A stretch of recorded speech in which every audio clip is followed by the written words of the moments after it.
Waalaikumsalam warahmatullahi wabarakatuh. Assalamualaikum warahmatullahi wabarakatuh. Waalaikumsalam warahmatullahi wabarakatuh. Waalaikumsalam. Assalamualaikum warahmatullahi wabarakatuh. Waalaikumsalam. Baik, assalamualaikum warahmatullahi wabarakatuh. Waalaikumsalam warahmatullahi wabarakatuh. Alhamdulillah. Alhamdulillahi rabbil alamin. Assalatu wassalamu ala asrafil anbiya'i wal mursalin. Sayyidina wa maulana Muhammadin Sallallahu alaihi wasallam. Asyhadu an la ilaha illallah wa asyhadu anna Muhammadar Rasulullah. Allahumma sholli ala Sayyidina Muhammadun musyabihil wal ikram ya wal jalil wal ikram. Alhamdulillah, bersyukur kita kepada Allah dengan memanjatkan kalam Alhamdulillahi Rabbil Alamin atas segala limpahan karunia rahmah dan hidayahnya, serta dengan izinnya juga kita dapat menjalankan amanahnya, beramal dan beribadah lahir dan batin, dunia dan akhirat. InsyaAllah pada malam ini kita akan mengadakan muzakarah berjamaah. Tentunya kita laksanakan pada gelombang jadwal kedua ini, yang harusnya tadi kita mulai jam 21.30 karena ada sesuatu hal agak tertunda. InsyaAllah pada kesempatan yang dimuliakan Allah, kita akan memulai muzakarah ini dengan mengkalamkan umul muzakarah, dan mohon para jemaah mengikuti dengan la ilaha illallah wallahu akbar. Sallu muzakaratun fil jami'ati rahimakumullah. La ilaha illallah wallahu akbar. Alhamdulillah, para jemaah grup 5 kita bertemu dalam rangka muzakarah. Tentunya tidak lain tidak bukan dalam rangka meningkatkan iman dan takwa kita. Maka kita akan belajar memperdalam ilmu kepada Allah tentang sebuah nilai hakikat, yang mana seorang yang memahami makna atas perintah Allah itu namanya hakikat. Kalau golongan sholat itu termasuk golongan hakikat, maka semua yang dijabarkan dalam ilmu sholat itu akan bermakna hakikat. Kalau dia bermakna hakikat, namanya ibadah. Dan kalau bermakna syariat, itu namanya amaliyah. Ini harus dipisah-pisahkan pemaknaannya. Umpamanya kita mendengar azan, secara amaliyah dalam rukun Islam wajib adanya azan. Tetapi azan itu ditujukan untuk apa? Untuk beribadah. Kalau ditujukan untuk beribadah, itu namanya hakikat. Kalau hakikat, berarti nilai ayatnya sudah hakikat. Kita tahu kalau sholat itu marhalah fil muqarabah. Sholat itu adalah perbuatan rohani bukan perbuatan jasmani. Jasmani dalam hal ini adalah pengantar sampai pada hadap kepada kiblat. Tapi rohanilah yang akan menghadap kepada Allah, tentunya dengan ilmu pengetahuannya. Ilmu-ilmu hakikat yang akan dipelajari di dalam solat, baru kita paham. Tapi kalau kita dengar sebuah azan, sementara kita memandang dengan nilai amaliyah, itu akan jatuh menjadi ayat yang berarti. Bahasanya amaliyah. Ini tidak akan bisa dibawa ke kodrat ibadah. Kalau ibadah fardu ain, fardu wajib ain menyaksikan. Apa yang kamu saksikan di dalam solat itu setelah didengar, itu yang hakikat. Bukan menjabarkan ibadah dengan amaliyah. Ini makomnya sudah beda. Ini makom yang berbeda. Sudah tahu belajar ke tingkat mursyid, wali Allah, tapi mental musola.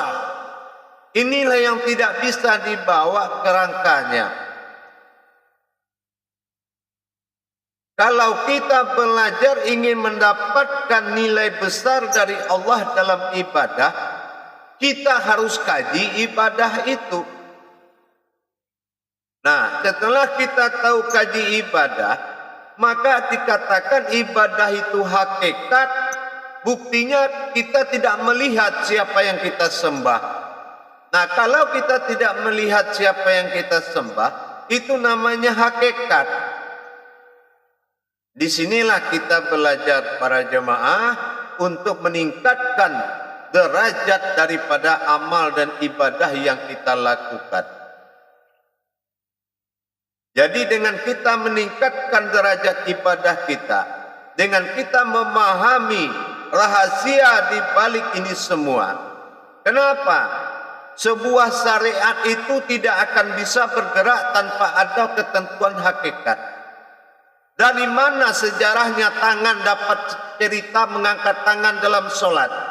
Sebuah jasad mengangkat tangan dalam solat dapat peraturan dari mana? Dari Nabi, kelihatan enggak? Tidak.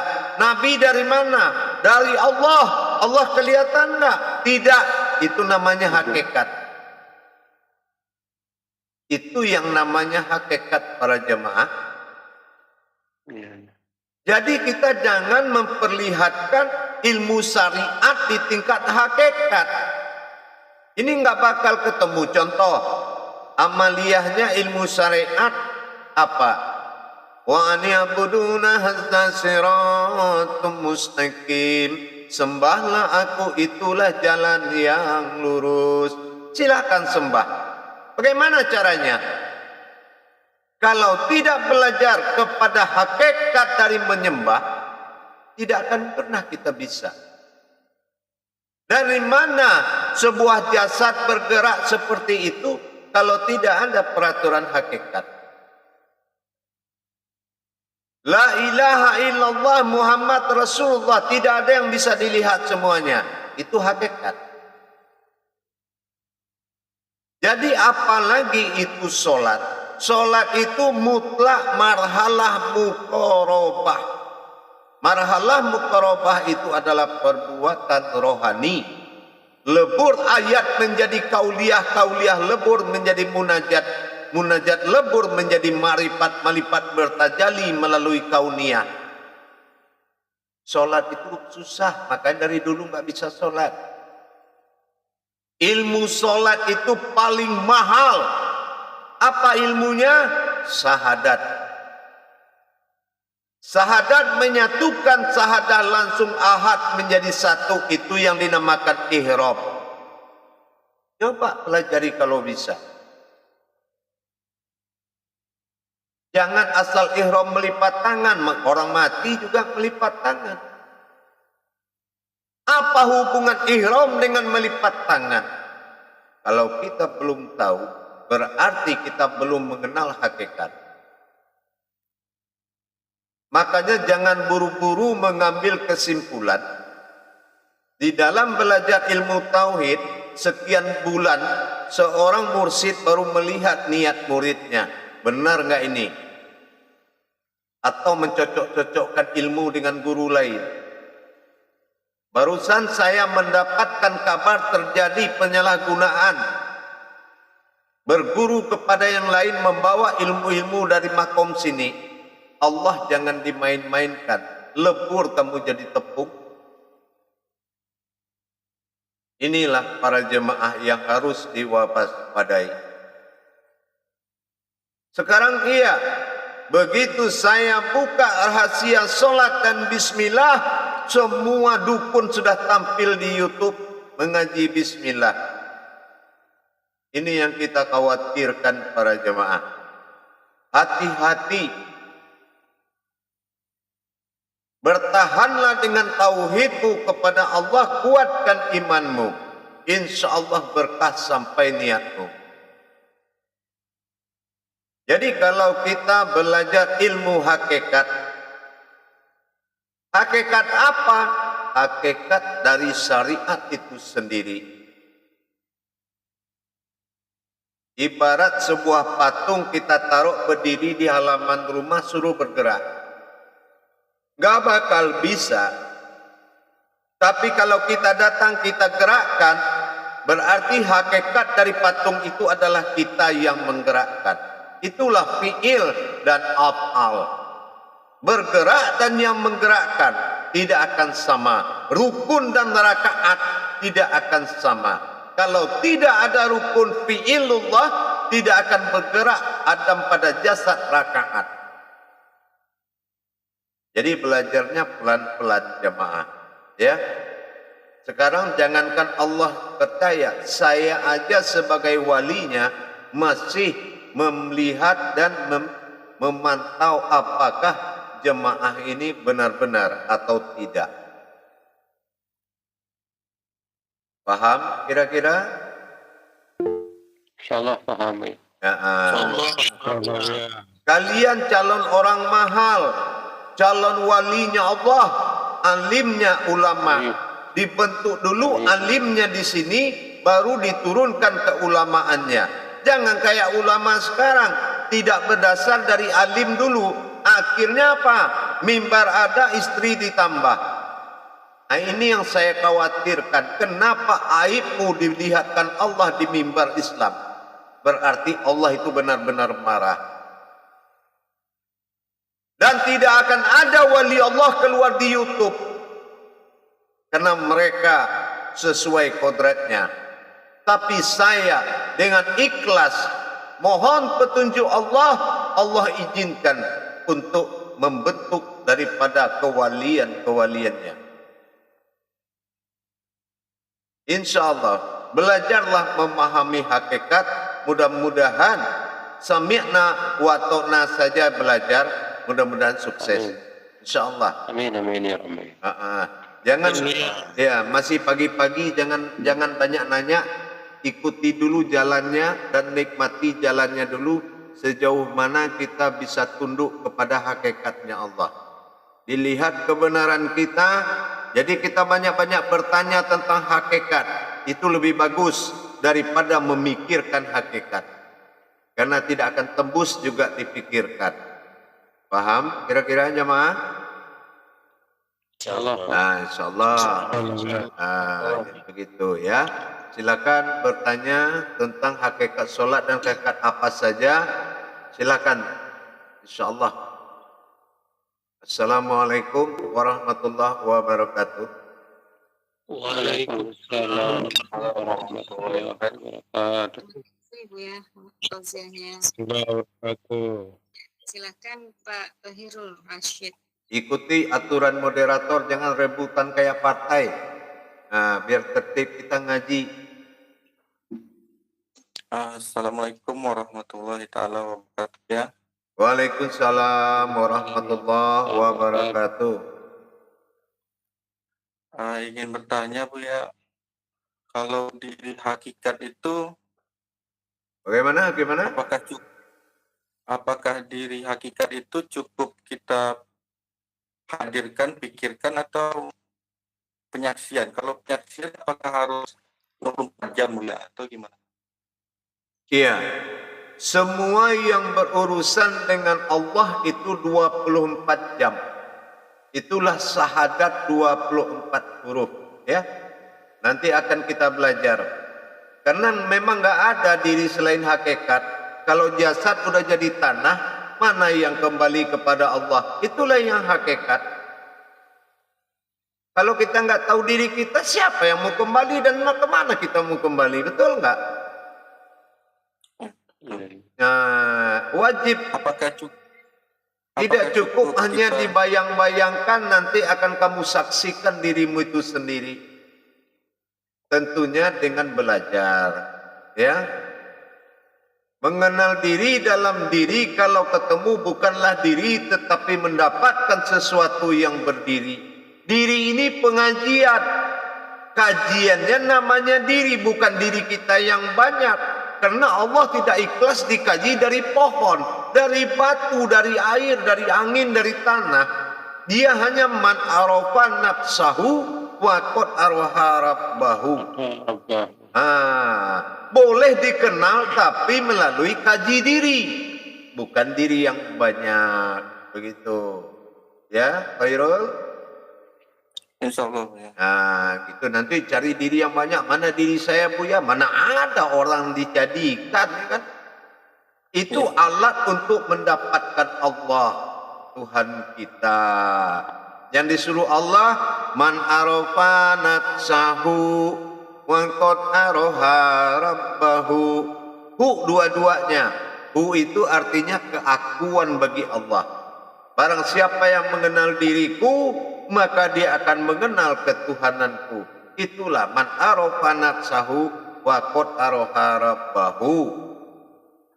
Paham? Nah, nanti kalau kita cari diri, saya kalau menerangkan, kalau belum puas saya nggak berhenti. Kamu santai aja biar saya terangkan. Ya. Nah, yang lain biar menunggu dulu. Ya. Kalaupun kita sudah mencari diri, wa fi anfusikum afala tubsirun, maka carilah aku di dalam dirimu. Nah, kita mencari ke dalam lagi, tapi tajalinya harus diri. Paham? Kalau hanya jasad dan ruh, yang di hutan itu pun hidupnya pakai jasad dan ruh, dan ia tidak mendapatkan perintah sholat. Jadi kalau orang hidup berbekal jasad dengan ruh, sesungguhnya dia tidak mendapatkan perintah sholat.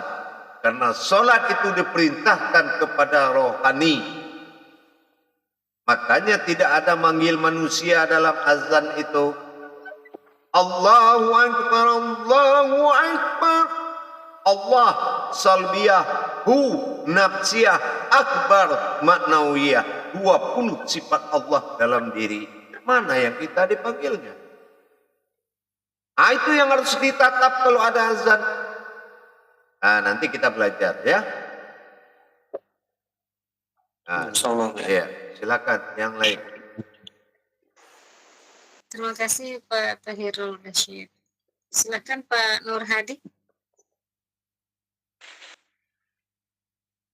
Assalamualaikum warahmatullahi wabarakatuh, ya. Waalaikumsalam warahmatullahi wabarakatuh. Mohon izin bertanya, ya. Ya. Tentang perbedaan lafaz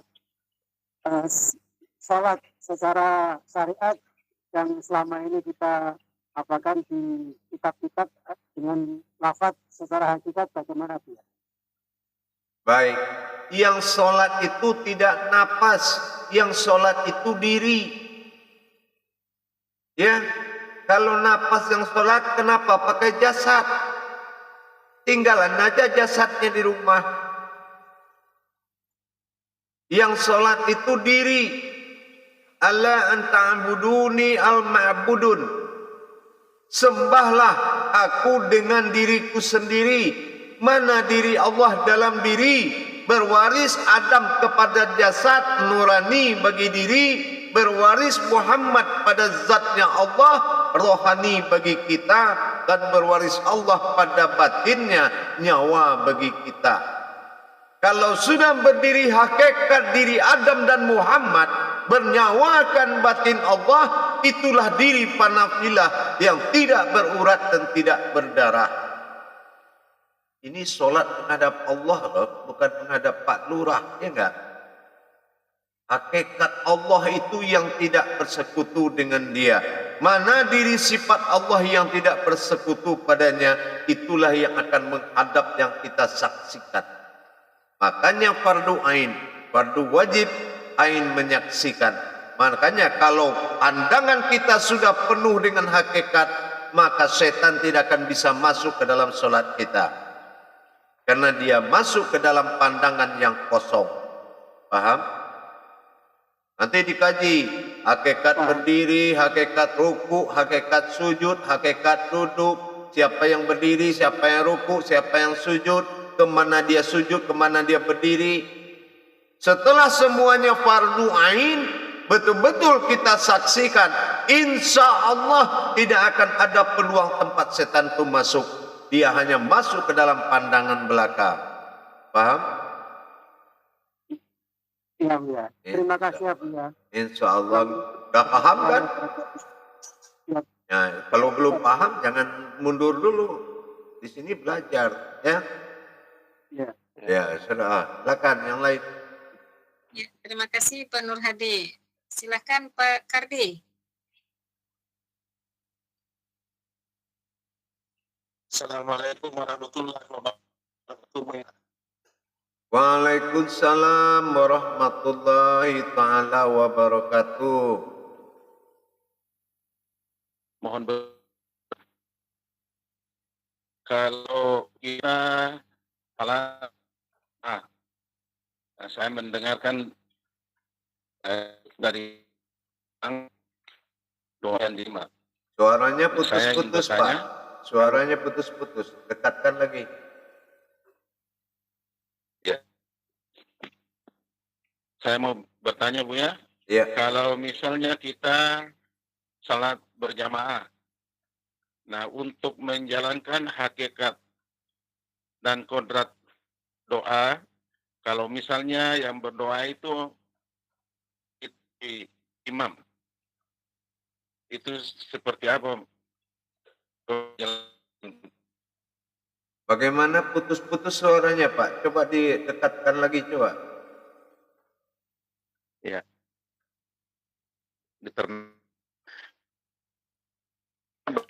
Salat berjamaah. Ya. Lalu yang membaca doa adalah imam. Nah, bagaimana kita bisa menjalankan hakikat dan kodrat doa itu agar doa itu bisa makbul atau bisa diterima oleh Allah Subhanahu wa taala. Ya. Kita dengan imam itu ikatannya adalah ikatan batin atau dikatakan ikatan rohani. Kalau kita belum tahu rohani, tolong videonya dibuka, Pak. Nah, kalau kita belum tahu hubungan rohani kita dengan imam, maka kita tidak bisa menyaksikan apapun dan berbuat apapun. Gitu. Jadi kita harus tahu 3 kodrat dirinya pada Allah, pada diri kita harus tersambung dengan 3 kodrat di dalam dirinya imam di depan kita. Dan kita harus berpedoman kepada kodrat Allah di dalam diri kita. Jangan lihat imam yang masjid, lihat imamnya kepada Allah. Siapa imam kita kepada Allah? Itulah hakikatnya Rasulullah bagi diri kita. Itulah yang dinamakan rohani. Nanti kita akan kaji itu. Jangan imam masjid. Imam masjid itu syariat, memimpin rukun dan rakaat. Tetapi imam diri kita adalah rohani kita yang mengatakan hayya 'alas shalah, hayya 'alal falah. Nah, itu dia yang diikuti. Nanti kita pelajari, ya. Insyaallah. Insyaallah. Jadi jangan mengambil ikatan batin dengan imam syariat. Imam syariat itu imam jasad maksudnya. tapi ibadah itu adalah pekerjaan rohani. Nanti kita cari mana imam diri kita yang katanya sallu raka'atumuni usolli, solatlah kamu seperti melihat aku solat, kata Rasulullah. Mana kodrat Rasulullah yang harus kita ikutkan dalam solat? Insya Allah kan kita kaji nanti, ya. Insya Allah. Insya Allah. Ya, lanjut. Yang lain. Ya, terima kasih Pak Kerdi. Ya, silakan Pak Yurdi.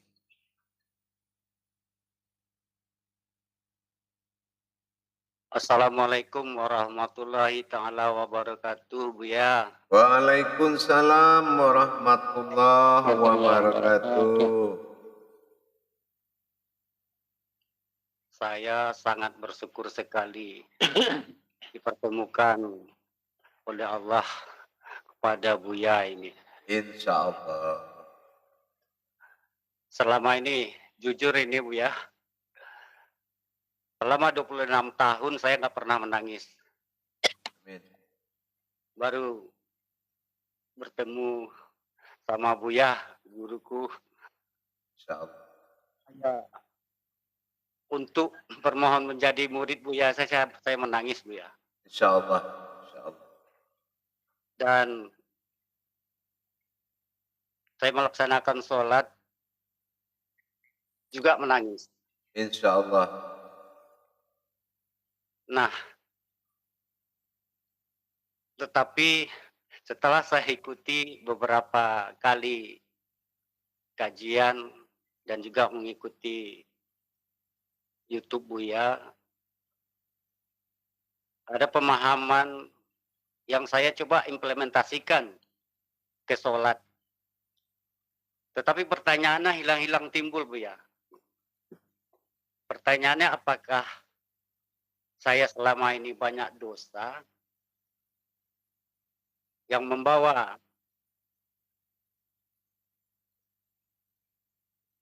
sifat-sifat sucinya Allah ke jalan-jalan yang tidak diredoi. Terus itu apakah itu atau selama ini syariat, katakanlah amaliyah syariat yang saya laksanakan, kadang-kadang saya laksanakan, kadang-kadang tidak. Apakah itu penyebabnya, atau saya runut ke video Buya juga, sebelum kita melaksanakan ibadah sholat, harusnya kita melakukan pembersihan dan penyucian dulu. Nah, saat saya melakukan masa penyucian diri, timbul juga pemahaman yang hilang timbul Buya.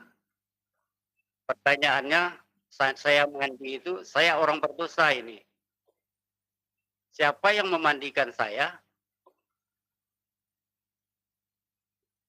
Dan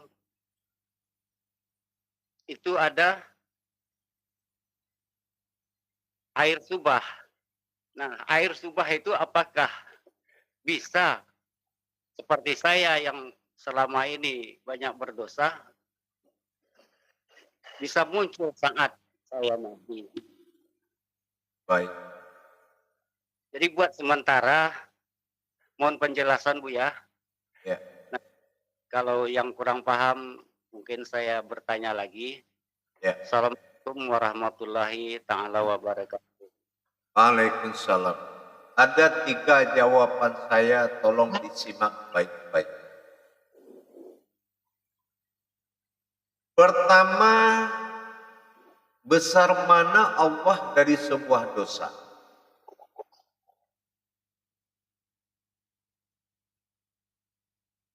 Allahu Akbar. Besar mana Allah dari dosa itu? Pasti Allah lebih besar. Yang kedua, sudahkah kamu tahu yang menyembah dengan yang disembah itu? Belum. Berarti sholat belum terwujud. Nah, yang ketiga, apakah Allah itu sudah jadi Tuhan di dirimu apa belum? Inilah persoalannya. Mentang-mentang namanya Allah dia sendiri Tuhan di dirimu, tidak bisa.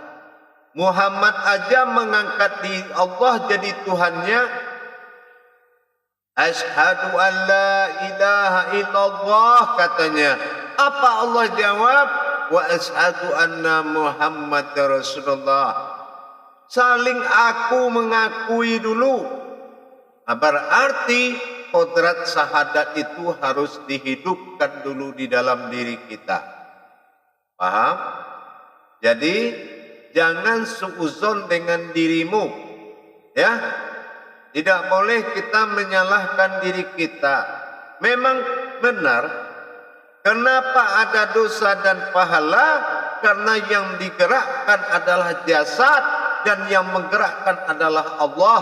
Tiba-tiba kita bawa berjudi, kelihatanlah langsung sama Allah tanpa perlu tanya malaikat berkelihatan. Kita bawa berzina, Allah sudah lihat langsung kok. Kodrat, idadat, ilmu sama basar, kalam, hayat, kalau tidak ada itu tidak akan bisa hidup manusia. Batin sebagai nyawa, zat sebagai tubuh, nur sebagai hayat. Kalau tidak ada itu tidak akan jadi umat kita. Nah, inilah yang harus kita kaji. Insya Allah mudah-mudahan silahkan melupakan yang lalu. Dawamu zikri wa ala dawamu nisan. Kalau kamu ingin ingat aku, lupakanlah yang lain. Balik kananlah kamu sebelum kitabul taklif, sebelum kitabku memindahkan dosamu kepada keturunanmu.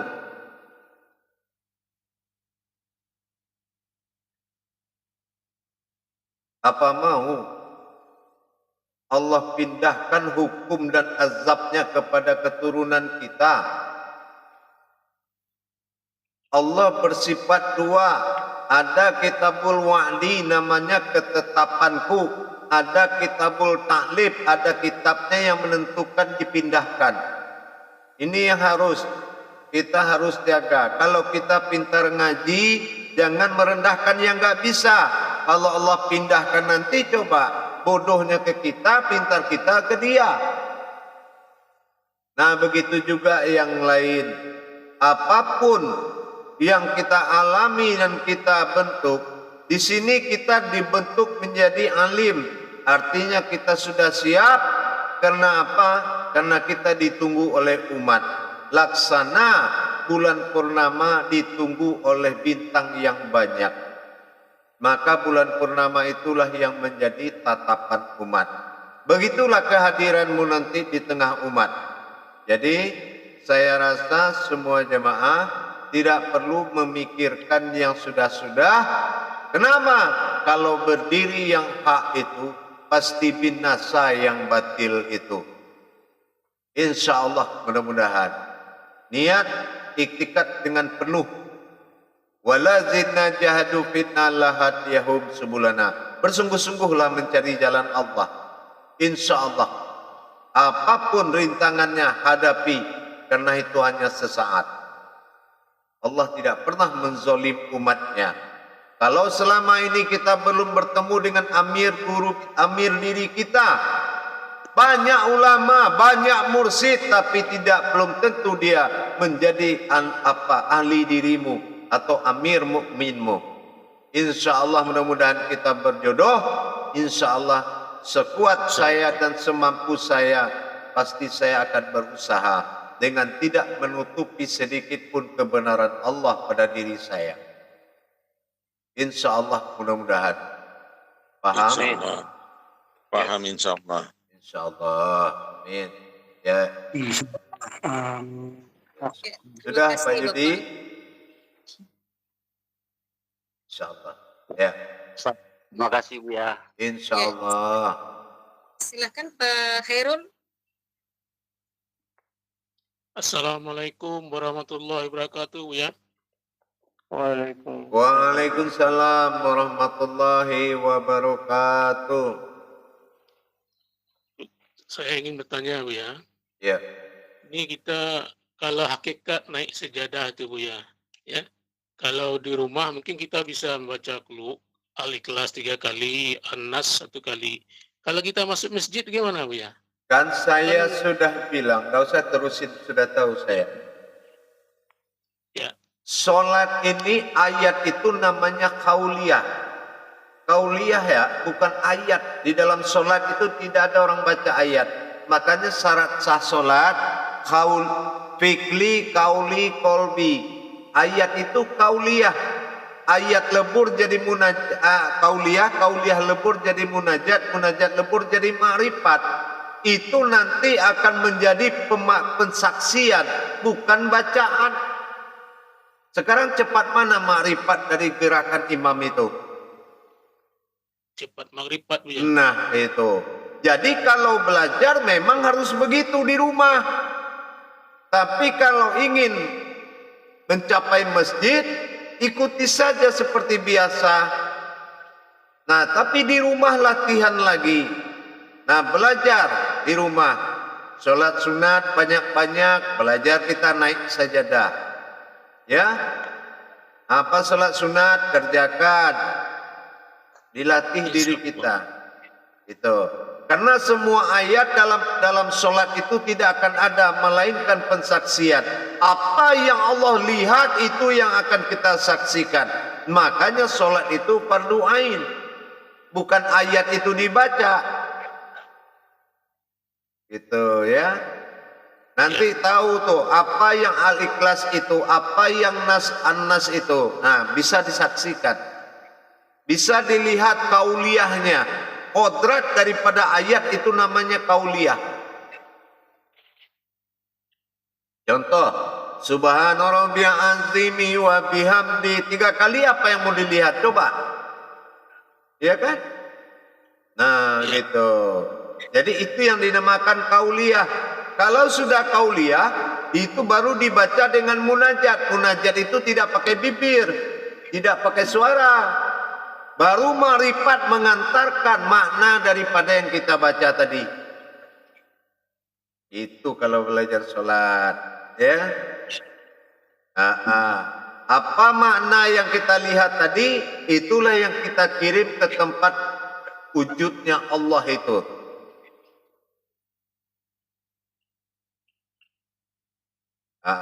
Coba nanti YouTube-nya banyak-banyak ditonton ya. Ya, makasih, Bu, ya. Jangan di-download YouTube-nya, ditonton ulang-ulang ya. Ya, makasih. Ya, insyaallah. Ya udah, ya insyaallah. Assalamualaikum warahmatullahi wabarakatuh, Bu, ya. Waalaikumsalam warahmatullahi taala wabarakatuh. Terima kasih Pak Herul. Silahkan Pak Bambang. Assalamualaikum warahmatullahi taala wabarakatuh, Bu, ya. Waalaikumsalam warahmatullahi taala wabarakatuh. Bu, ya, mau tanya, apa yang dimaksud dengan dibaca dengan kodrat, Bu, ya? Atau kodrat yang bertajali itu gimana, Bu, ya? Kalau dibaca dengan kodrat, berarti kita melihat sesuatu wujud. Sama dengan Iqra, bacalah, bukan baca Quran aja.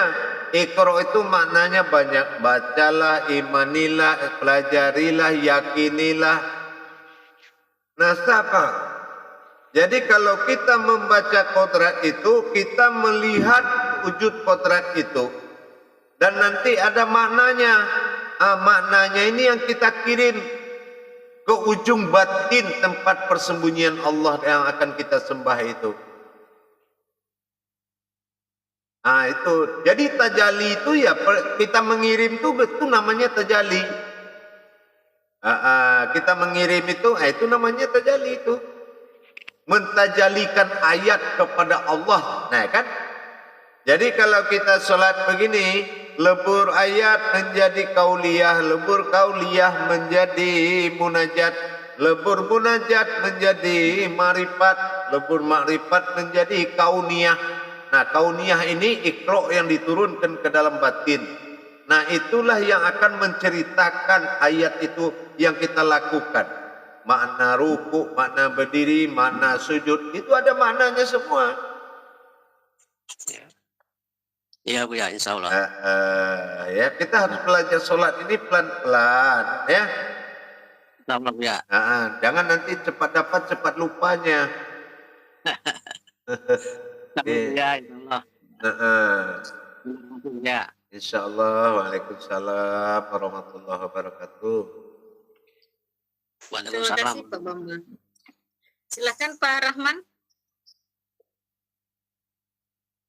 Assalamualaikum warahmatullahi wabarakatuh Buya. Waalaikumsalam warahmatullahi wabarakatuh. Buya, saya mau minta izin bertanya ini, Buya. Iya, silakan. Mengenai ajan, Buya. Mengenai panggilan ajan itu, siapa yang memanggil dan siapa yang dipanggil, Buya? Terima kasih. Iya, yang memanggil adalah wahyu Allah, yang dipanggilnya nurani dalam jasad, di dalam rohani ada zat Allah bernama rohani, di dalam rohani ada batin Allah bernama nyawa. Nah, secepat itu juga saya jawab. Ngerti nggak? Ya, mengerti Buya. Terima kasih Buya, terima kasih. Insya Allah. Insya Allah. Insya Allah. Nanti juga akan tahu, yakinlah. Ya. Insya Allah. Ya, ya udah. Pak Rahman ngerti itu. Cepat banget. Ya, dia cepat-cepat ya. Jadi saya tahu cepat-cepat juga kan. Ya, silakan Pak Muhammad Sahrudin.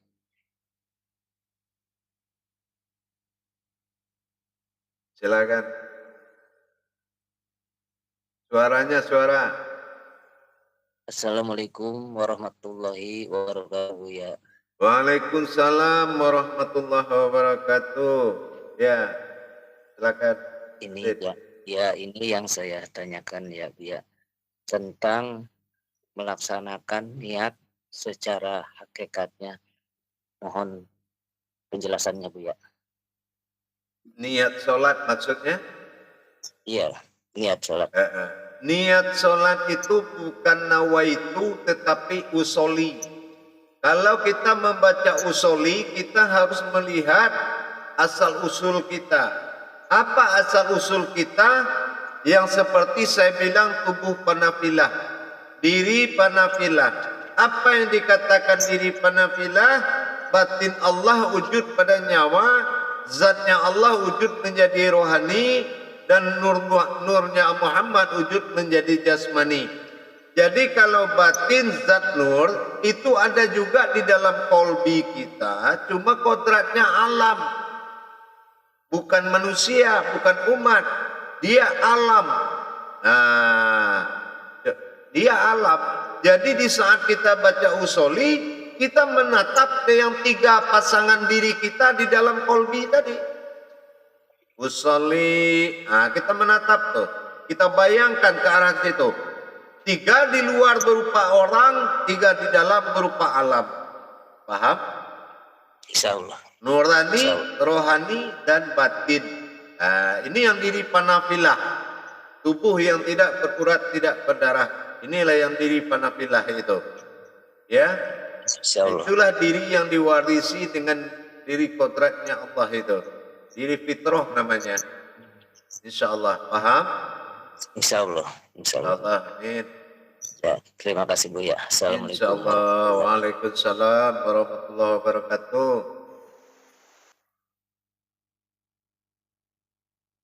Pak Bambang masih mau bertanya, Bapak?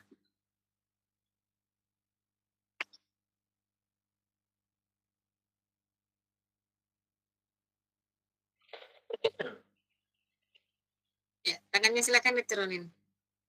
Bagus ya. Pak Gusin, Pak Gusin. silakan Pak Gusin. Terima kasih. Assalamualaikum warahmatullahi wabarakatuh Buya. Waalaikumsalam warahmatullahi wabarakatuh. Jangan gelap-gelap, nanti di YouTube nggak kelihatan mukanya. Nah, gitu. Oh ya. Ya.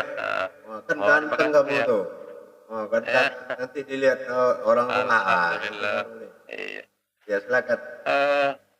di dalam sholat pada baca suratul Fatihah di mana hakikatnya katanya di dalam surat Fatihah itu kita berdialog dengan Allah. Misalnya dalam bacaan Alhamdulillah Rabbil Alamin, Allah menjawab kita dengan Hamidani Abdi, Allah hambaku menyanjungku. Apakah itu termasuk hakikat, Bu ya? Tidak, itu amaliyah. Oh, amaliyah. Ya. Allah nggak pernah bicara begitu. Ya. Nah, itu orang yang mencari keridhoannya Allah. Itu namanya syarak. Ya, syaraknya ulama. Yang jelas Al-Fatihah fa'tilaha. Allah batin itu adalah zatnya. Jadi Al-Fatihah perjalanan batin Allah menuju zatnya menjadi 7 tingkat, menjadi kodrat sifat. Iya. Rohani yang berdiri tadi kalau tidak didatangi Al-Fatihah dia belum bernama umat. Entah siapa ini yang berdiri. Tapi setelah dia didatangi Al-Fatihah jumlahnya 7 tingkat tajalli batin Allah dalam diri.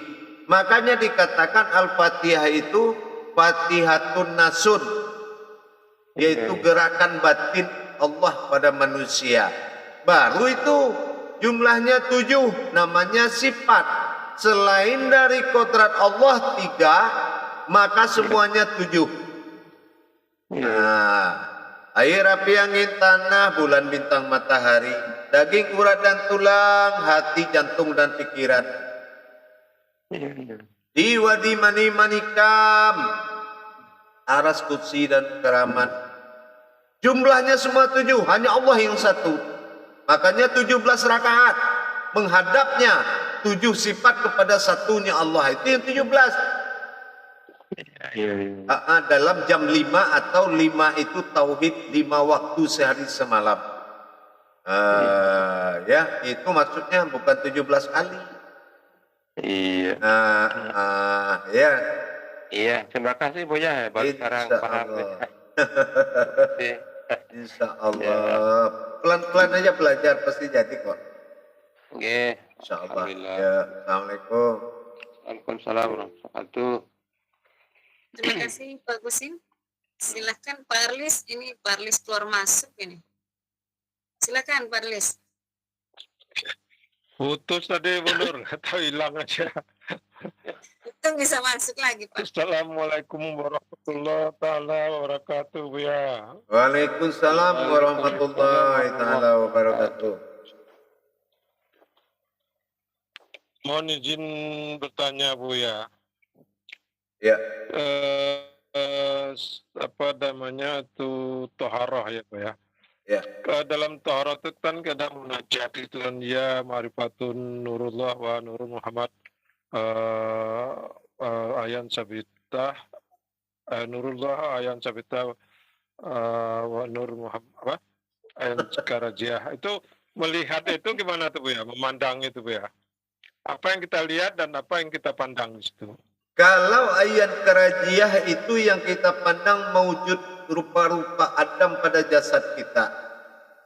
Kalau ayat sabitah adalah diri rohani.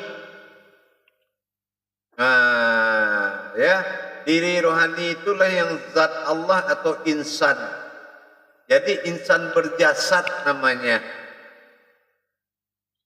Tapi yang dikatakan ayat karajiah tadi adalah seumpama kamu dalam kaca, kata Rasulullah. Ya, jangan lupa itu. Nanti kalau untuk mensucikan yang ketiga batinnya Allah, itulah ibarat nyawa, arahkan air wuduk itu ketiga kodrat itu.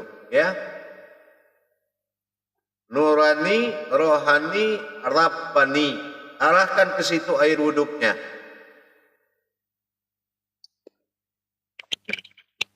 Nanti kalau mau lihat yang seperti yang pas banget, setelah Allah percaya kepadamu tidak akan mengkhianatinya. Itu aja. Jadi disinilah kita berusaha meyakinkan Allah dengan mengangkat Dia menjadi Tuhan dalam diri kita, tentu dengan kita ikhlas menerima ketentuannya pada diri kita. Paham? Ya Allah, paham. Bertanya lagi Bu ya, itu bagaimana ada nggak caranya Bu ya supaya kita bisa memandang atau Oh itu setelah Allah percaya.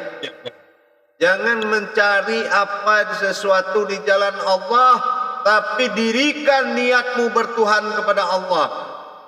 Jangan mencari sesuatu pun di jalan Allah. Percayalah, seumur hidup juga nggak bakal bisa. Tapi niatkan semata-mata lillahi ta'ala, nanti akan dapat apa yang kamu inginkan di jalan Allah itu. Paham? Insyaallah Bu ya. Terima kasih Bu ya. Insyaallah. Assalamualaikum warahmatullahi wabarakatuh. Waalaikumsalam warahmatullahi wabarakatuh. Jadi jangan mencari-cari ya. Nampak nanti dapat istri baru dalam sholat nanti. Allah ya. Itu ya.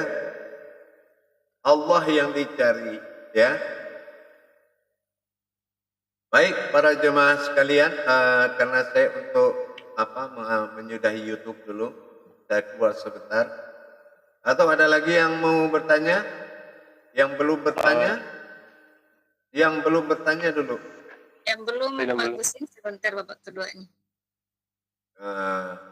Yang mau tayang, besok dilihat gak ada saya lagi gitu lagi getar. Ya baik, berarti belum siap tayang dia. Insyaallah saya kembali lagi sebentar ya. Ya, assalamualaikum warahmatullahi wabarakatuh. Waalaikumsalam warahmatullahi wabarakatuh. Parlis, tadi. Baik para jemaah sekalian yang dirahmati Allah, insyaallah itulah dari tayangan grup 5 dalam rangka bermuzakarah. Insyaallah mudah-mudahan ada yang bisa diambil manfaatnya dari muzakarah ini, menjadi berkahlah buat kita dalam meningkatkan amal dan ibadah. Untuk itu kita akhiri dengan Assalamualaikum warahmatullahi wabarakatuh.